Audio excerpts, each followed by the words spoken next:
অনুরাধা আজ তাড়াতাড়ি সংসারের কাজকর্ম করে বাস স্ট্যান্ডে গিয়ে বাসে উঠে পড়ল। সকাল ৯টার মধ্যে তাকে ইন্টারভিউতে পৌঁছাতে হবে। হাতঘড়িতে একবার দেখে নেয় সময় সকাল ৮টা। গড়িয়াহাট থেকে কলকাতা পার্কস্ট্রিট যেতে সময় লাগবে প্রায় ৩০ মিনিট মতো। যদিও বা কোথাও ট্রাফিক জ্যাম পেয়ে বাস আটকে যায়, তবুও সে সময়ের আগে পৌঁছে যাবে সেখানে। জানলার পাশে একটা ফাঁকা সিট দেখে বসে পড়ে অনুরাধা। ক্লান্তিতে চোখ বুজে আসে তার। সকালে দুটো টিউশনি করে তারপর সংসারের সমস্ত কাজ করে বাবাকে খাইয়ে দিয়ে তারপর তাকে বেরোতে হয়েছে। সময়টা তার সঙ্গ দিচ্ছে না। অনুরাধার মনে হয় ঈশ্বর যেন তার থেকে মুখ ফিরিয়ে রেখেছে। ছোটবেলায় তার মা মারা যায়। ৩ বছর আগে কলেজে ফার্স্ট ইয়ার পড়ার সময় বাবা হঠাৎ করে পঙ্গু হয়ে পড়ে। তারপর থেকেই নিজের কাঁধের উপর পুরো সংসারটা। বাবার ওষুধ, ভাইয়ের লেখাপড়া, তাকে নিয়ে ৩টি মানুষের খাওয়া দাওয়া সব কিছুই তার ওপর দায়িত্ব। বাড়িতে কয়েকটা স্টুডেন্ট পড়িয়ে সেলাই মেশিন চালিয়ে কত টাকাই বা আয় করা সম্ভব এই দুর্মলের বাজারে? অনুরাধা আর পেরে উঠছে না, তাই চাকরিটা তাকে পেতেই হবে। অনুরাধা যথেষ্ট মেধাবী ছাত্রী, দেখতেও খুব একটা খারাপ নয়, কিন্তু সংসারে দায়িত্ব চলে আসায় তার সৌন্দর্যে কিছুটা ভাটা পড়েছে। শত কষ্ট হলেও তবুও সে হার মানেনি, চেষ্টা চালিয়ে যাচ্ছে ভাইয়ের লেখাপড়ার সাথে সাথে নিজের লেখাপড়াটা এগিয়ে নিয়ে যাওয়ার।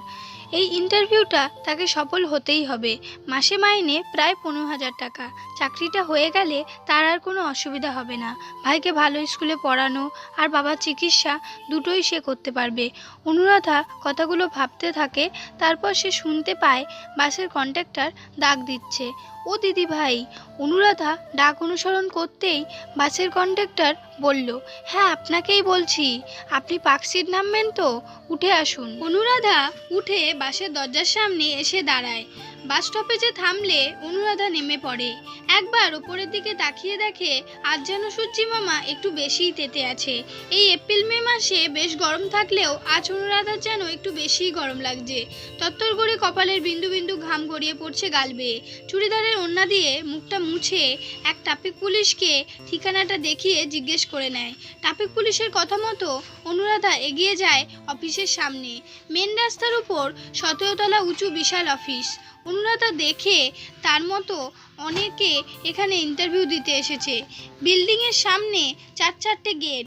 প্রতিটা গেট থেকেই পরপর একজন করে ইন্টারভিউয়ের জন্য আসা শিক্ষার্থীদের ভেতরে ঢুকিয়ে দেওয়া হচ্ছে। অনুরাধা লাইনে দাঁড়ায়। সিকিউরিটি গার্ড অনুরাধাকে ইন্টারভিউ রুমে যাওয়ার রাস্তাটা দেখিয়ে দেয়। অনুরাধা বিল্ডিংয়ের ভিতরে প্রবেশ করে। লিফটের সামনে আসতেই দেখে সেখানে আগে থেকেই ৬জন দাঁড়িয়ে আছে। লিফটের দরজা খুললে অনুরাধা ভিতরে যায়। তাকে ১০ তলায় উঠতে হবে, যেখানে সবার ইন্টারভিউ নেওয়া হবে। লিফট বন্ধ হওয়ার মুহূর্তে মাঝবয়সী এক ভদ্রলোক কতগুলো ফাইল নিয়ে লিফটে প্রবেশ করে, কিন্তু লিফটের ধারণ ক্ষমতা ৭ জন। ওই ভদ্রলোক বলল, আমাকে এমার্জেন্সি এখনই উপরে যেতে হবে, আপনাদের মধ্যে কেউ যদি বেরিয়ে আসে তাহলে ভালো হয়। অনুরাধা হাতঘড়ির দিকে চেয়ে দেখে ৮টা ৪৫ বাজে। তাকেও ওপরে উঠতে হবে, কিন্তু সবাই সবার মুখের দিকে তাকিয়ে আছে, কেউ লিফট থেকে বাইরে বেরোচ্ছে না। অনুরাধা নিজে লিফটের বাইরে বেরিয়ে আসে। ভদ্রলোক অনুরাধার দিকে একরাশ স্বস্তির হাসি দিয়ে বলে, থ্যাংক ইউ ম্যাডাম, আমার একটু তাড়া ছিল। অনুরাধা লিফটের জন্য আর অপেক্ষা না করে হেঁটেই ১০ তলায় উঠতে থাকে, কেননা লিফট ১০ তলায় গিয়ে আবার নিচে আসবে, ততক্ষণে সে হয়তো হেঁটেই পৌঁছে যাবে। ১০ তলায় উঠে আসার পর অনুরাধা খুব ক্লান্তি অনুভব করে, যেন তার সারা শরীর ছেড়ে দিয়েছে। তবুও সে নিজেকে শক্ত করে ধরে রেখে কাচের দরজা ঠেলে ইন্টারভিউ রুমে প্রবেশ করে। তার ইন্টারভিউ নম্বর ছিল ৯৯। আজ ১০০ জনের বেশি ইন্টারভিউ নেওয়া হবে না। অনুরাধা হলঘরে প্রবেশ করার পর আরও একজন আসলে হলঘরের দরজাটা বন্ধ করে দেওয়া হয়। হলঘরের ভেতরে ইন্টারভিউর জন্য আসা সবাই চুপ করে বসে আছে, কারো মুখে শব্দ নেই। কিছুক্ষণ পরেই হলঘরের দরজায় ঠকঠক শব্দ। বাইরের দরজার আওয়াজ শুনে সিকিউরিটি গার্ড দরজাটা খোলা মাত্রই অনুরাধা দেখে এক 25-30 বছর বয়সী যুবক ঘামতে ঘামতে দরজার সামনে এসে দাঁড়িয়েছে। কাঁধে তার ব্যাগ ঝুলছে, বোঝা যাচ্ছে ইন্টারভিউ দিতে এসছে। সিকিউরিটি গার্ড তাকে বললেন, ইন্টারভিউ প্রাপ্তি 100 জন, কভার হয়ে গেছে, আজ আর হবে না। ওই লোকটি অনুরোধ করতে থাকে তার ওই চাকরিটা খুবই দরকার, এই চাকরিটা না পেলে তার মরা ছাড়া আর কোনো গতি থাকবে না, তাই তাকে এই ইন্টারভিউটা দিতে দেওয়া হোক। লোকটার কাতর অনুরোধ শুনে অনুরাধার মনটা ভারাক্রান্ত হয়ে ওঠে। হলঘরের সবাই সবার মুখের দিকে চেয়ে থাকে। অনুরাধার চোখের কোণে জল চলে আসে। সবার আড়ালে নিজের চোখ দুটো মুছে অনুরাধা ব্যাগটা কাঁধে ঝুলিয়ে দরজার দিকে এগিয়ে যায়। সিকিউরিটি গার্ডের সামনে এসে বলে, দাদা, ওনাকে ভিতরে আসতে দিন, আমি বাইরে চলে যাচ্ছি। কিন্তু ম্যাডাম, সিকিউরিটি গার্ড বলে। অনুরাধা সিকিউরিটি গার্ডকে বলে, আমার থেকেও ওনার দরকারটা আরও বেশি, আপনি ওনাকে ঢুকতে দিন। অনুরাধা কথাটা বলেই কাছের দরজাটা ঠেলে হলঘরের বাইরে বেরিয়ে চলে আসে, লিফটের দিকে এগিয়ে যায়। অনুরাধা মনে মনে ভাবতে থাকে, ঈশ্বর এবারও তার থেকে মুখ ফিরিয়ে নিয়েছে। এমন সময় সিকিউরিটি গার্ড পিছন থেকে ডাক দেয়, excuse me madam.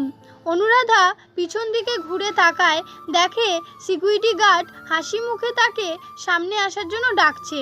Anuradha security গার্ডের সামনে আসলে সিকিউরিটি গার্ড তাকে জিজ্ঞাসা করে, yours full name please. Anuradha তার পুরো নাম বলল, অনুরাধা সেনগুপ্ত। সিকিউরিটি গার্ড তার পকেট থেকে একটা খাম বার করে, তার উপর অনুরাধা সেনগুপ্ত নাম লিখে বলে, এটা আপনার জন্য। অনুরাধা খামটা হাতে নিয়ে দেখে এটা টাইমস অ্যাসেট রিকোজেশন প্রাইভেট লিমিটেড কোম্পানির খাম। একদম নিচে অনুরাধা সেনগুপ্ত তার নাম লিখে দেওয়া হয়েছে। অনুরাধাকে সিকিউরিটি গার্ড বললেন, ইউ আর সিলেক্টেড গার্ল। ইশারায় অনুরাধাকে বললেন খামটা খুলে দেখতে। অনুরাধা অবাক হয়ে যায়, খামটা খুলে দেখে অ্যাপয়েন্টমেন্ট লেটার। অনুরাধা জিজ্ঞাসা করলো, কিন্তু স্যার, আমি তো ইন্টারভিউ দিইনি। সিকিউরিটি গার্ড হাসি মুখে বললেন, ইন্টারভিউ হয়েছে, আর এই সবকটা ইন্টারভিউ আপনি ভালো এবং সুন্দরভাবে পাশ করেছেন, তাই কোম্পানির তরফ থেকে আপনাকে সিএ পদে নিয়োগ করা হলো। আজ আর এখন থেকেই আপনার কাজ শুরু। আপনাকে কোম্পানির তরফ থেকে 50,000 টাকা মাইনে নির্ধারণ করা হয়েছে। যে লোকটির জন্য অনুরাধা হলঘর থেকে বাইরে বেরিয়ে এসেছিল, সেই লোকটি অনুরাধাকে হাত বাড়িয়ে সংবর্ধনা জানালো। ওই লোকটি নিজের নাম জানিয়ে বললেন তিনি এই কোম্পানির একজন স্টাফ। অনুরাধার দু চোখ দিয়ে আনন্দে জল চলে এলো। সিকিউরিটি গার্ড অনুর দিকে হাত বাড়িয়ে দিয়ে নিজের পরিচয় দিলেন, তিনি এই কোম্পানির chairman and managing director Debraj Bhattacharya. আগত ইন্টারভিউ দিতে আসা শিক্ষার্থীদের ব্যবহার সামনে থেকে দেখার জন্যই তার এই বেশ। অনুরাধা তাকে নমস্কার জানিয়ে বলল, thank you sir, thank you very much. তারপর দেবরাজ ভট্টাচার্য বললেন, থ্যাংক ইউ বললে চলবে না, তুমি চোখের জলটা মুছে নাও, এখন তোমার অনেক কাজ। এখানে উপস্থিত এদের মধ্যে থেকে তোমাকে সেরা 10 জনকে সিলেক্ট করতে হবে। ইন্টারভিউয়ের জন্য আসা প্রতিটি শিক্ষার্থীরা অবাক দৃষ্টিতে অনুরাধার দিকে চেয়ে থাকে। তাদের সামনে যে কি ঘটলো তারা সেটা অনুমানও করতে পারেনি। কোম্পানির ম্যানেজিং ডিরেক্টর বললেন, মিস অনুরাধা, তোমার জন্য তোমার কেবিন রেডি আছে।